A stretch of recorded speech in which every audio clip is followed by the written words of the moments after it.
আমি কি বলেছি বয়ফ্রেন্ডের কথা?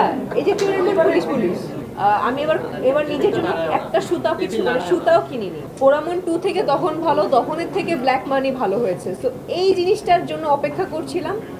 পূজার একটাই ব্ল্যাক মানি আছে, সেটা হচ্ছে ওয়েব সিরিজ ব্ল্যাক মানি। আমি নিজেকেই চিনতে পারিনি যে ইজ ইট মি, এটা কি আসলেই আমি কিন্তু আসলে এটা মেনশন করিনি যে বড় প্রজেক্ট মানে সিনেমা, বড় প্রজেক্ট মানে এই, বড় প্রজেক্ট মানে সেই। বড় প্রজেক্ট এমন হতে পারে, সেটা হতে পারে ওয়েব সিরিজ, সেটা হতে পারে ওয়েব ফিল্ম,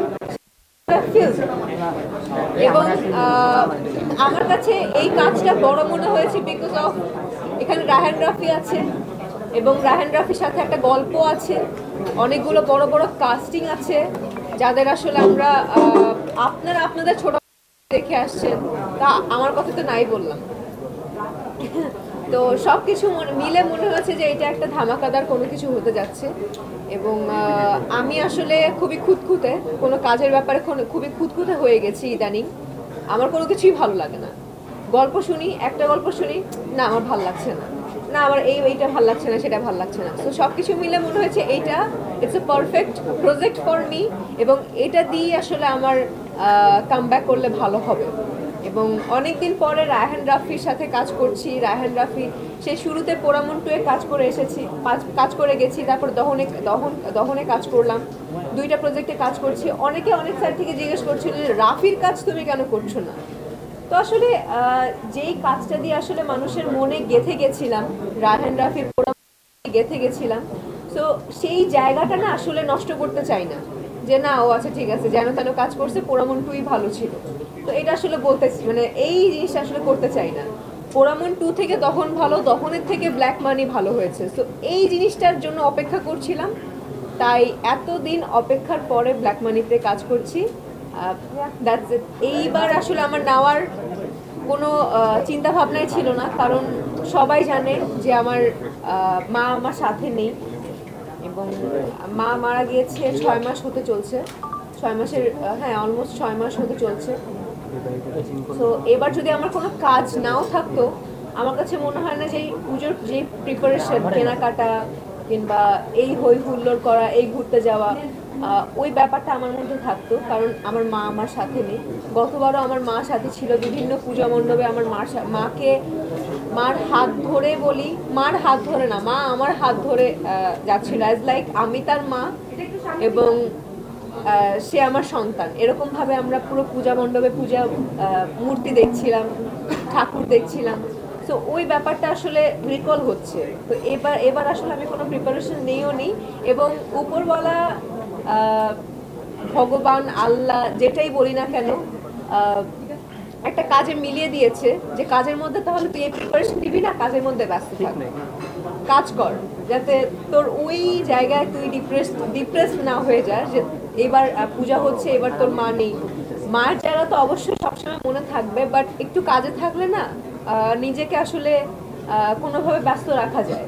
তো এবার আসলে কোনো প্রিপারেশন আমি নেই, এবং আমি এবার নিজের জন্য একটা সুতাও কিনিনি।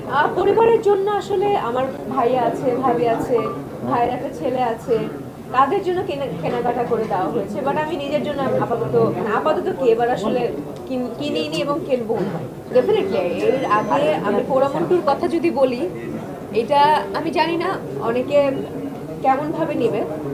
পোড়ামন 2-র সময় এতবার ওয়ার্কশপ, এতবার প্র্যাকটিস, এতবার গ্রুমিং করা হয়েছে, আমরা বিরক্ত হয়ে গেছি। বাট এটা কিন্তু একটা পজিটিভ সাইড। একটা কাজে ঢোকার আগে নিজেকে সেভাবে তৈরি করে নেওয়া, সেভাবে প্র্যাকটিস করা, এটা একটা খুবই ভালো সাইড। এবং আমি সবসময় সবাইকে বলি কোনো কাজ করার আগে যে ভাই আমার কিন্তু প্র্যাকটিস লাগবে, একটু প্র্যাকটিস না করে গেলে ক্যামেরার সামনে হাত পা কাঁপবে। তুই ক্যারেক্টার নিজের মধ্যে একটু নিয়ে নে। রায়হান রাফির ব্যাপারে সবাই জানে। রায়হান রাফি যেই কাজই করে না কেন, ছোট কাজ হলেও সেটা আসলে 1 মাস 2 মাস ধরে গ্রুমিং করে, এবং রায়হান রাফি ভাইয়ের সাথে লাস্ট 1 মাস ধরে আমার এই ব্যাপারেই আসলে কাজ, মানে কথাবার্তা চলছে, স্ক্রিপ্ট নিয়ে বসেছি, কিভাবে নিজের ক্যারেক্টারটাকে ডেভেলপ করা যায়। আমার কাছে যদি কোনো কিছু মনে হয় যে ভাইয়া এই ব্যাপারটা আসলে এইভাবে দিলে কেমন হয় বলো তো, সে বলে যে হ্যাঁ হ্যাঁ এটা ঠিক বলেছো। তার কাছে যদি মনে হয় পূজা তুমি এই ইনপুটটা দাও, তখন আমার কাছে মনে হয়েছে যে না আচ্ছা ঠিক আছে ওকে। তো গ্রুমিংয়ের ব্যাপারটা হয়েছে। 1 মাস ধরেই হয়েছে। না দেখুন, এই ব্যাপারটা আমি না যাই, কিন্তু আমাদের উচিত প্রত্যেকটা ধর্মকে শ্রদ্ধা করা।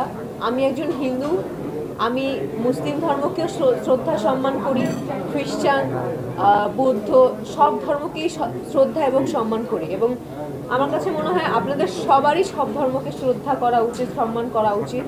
তো ওই ব্যাপারে আমি কিছু বলবো না। ধর্ম যার যার, উৎসব সবার, এটুকুই বলবো। আমি আমার চরিত্র নিয়ে কিছু না বলি, কারণ এখানে এটা আসলে ডিরেক্টর, প্রডিউসার কিংবা প্রযোজনা প্রতিষ্ঠান থেকে আসলে বলে দেওয়া হয়েছে যে ক্যারেক্টার নিয়ে অ্যাটলিস্ট কিছু বলো না, যেহেতু এতদিন পরে একটা ভালো কাজ করতে যাচ্ছি। তো কাজ করার পরে আসলে ক্যারেক্টারটা নিয়ে বলো। বাট ডেফিনেটলি যেহেতু এতদিন পর, এত বছর পর রায়হান রাফির কাজ করতে যাচ্ছি, নিজেকে ডিফারেন্টভাবেই আসলে আমি লুকসুটও করা হয়েছে। আমি নিজেকেই চিনতে পারিনি যে ইজ ইট মি, এটা কি আসলেই আমি। কারণ এই লুকটা আসলে আমি কখনোই আমি রিয়েল লাইফেও নিজেও দেইনি, এবং কোনো প্রোগ্রাম কিংবা কোনো সিনেমা কোনো কিছুতেই আসলে দেওয়া হয়নি। সো ওই ব্যাপারটাই বলবো যে এই লুক আসলে কখনোই কোনো জায়গায় আমিও দেখিনি, আপনারাও দেখেননি। ব্ল্যাক মানিতে আপনারা দেখবেন। এবং রায়হান রাফির প্রজেক্ট বলে করছি কিনা এটা যদি জিজ্ঞেস করেন, এটা তো একটা আছেই, রায়হান রাফি একটা মানে ব্র্যান্ড হয়ে গেছে। তো রায়হান রাফির ব্যাপারটা তো আছেই, যে না রায়হান রাফির কাজ বলেই করছি। আরেকটা কথা হচ্ছে গল্প। এখনকার যুগে আসলে গল্পটাকে অনেক বেশি ফোকাস করতে হয়। সে যত বড়ই ডিরেক্টর হোক না কেন, গল্প যদি ভালো না হয় সেটা আসলে করাটা উচিত হবে না, কিংবা কেউই করবে না যারা যারা আসলে ভালো কাজ করতে চায়। তো আমার কাছে ওই ব্যাপারটা আসলে একদম নিঃসন্দেহে আমি কাজটা চোখ বন্ধ করেই করেছি, কারণ রায়হান রাফি মানে ভালো কাজ। একজন শিল্পী তার অভিনয়, তার মানে অভিনয়ের দিকেই ফোকাস করা উচিত।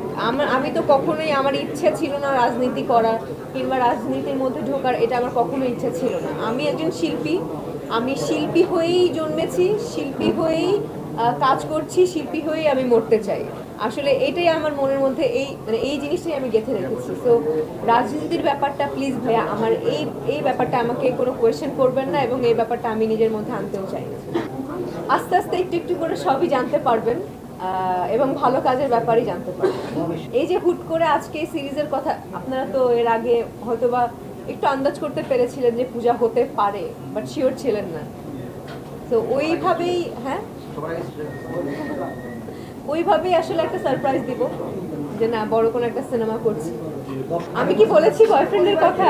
এই যে টুরেন্টের পুলিশ পুলিশ।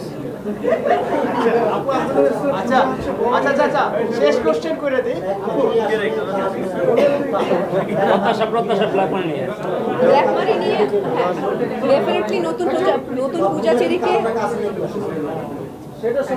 না না না, পূজার একটাই ব্ল্যাক মানি আছে, সেটা হচ্ছে ওয়েব সিরিজ ব্ল্যাক মানি।